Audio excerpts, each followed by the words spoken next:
بسم اللہ الرحمن الرحیم۔ السلام علیکم۔ 10 محرم میں پیش آنے والے اہم واقعات: حضرت آدم علیہ السلام کی توبہ کی مقبولیت، فرعون سے حضرت موسیٰ علیہ السلام اور ان کی امت کی نجات، کشتی نوح اسی دن جودی پہاڑ پر ٹھہری، حضرت یونس علیہ السلام اسی دن مچھلی کے پیٹ سے باہر آئے، یوسف علیہ السلام کا کنویں سے نکلنا، حضرت عیسیٰ علیہ السلام کی ولادت اور آسمانوں کی طرف اٹھایا جانا اسی دن میں ہوا، حضرت داؤد علیہ السلام کی توبہ،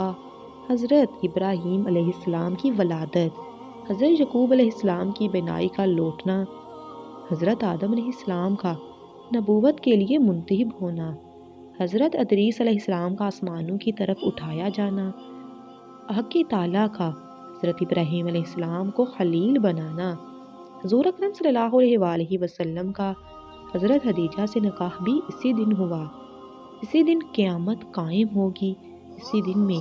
سیدنا حضرت حسین رضی اللہ تعالیٰ عنہ کی شہادت کا واقعہ پیش آیا۔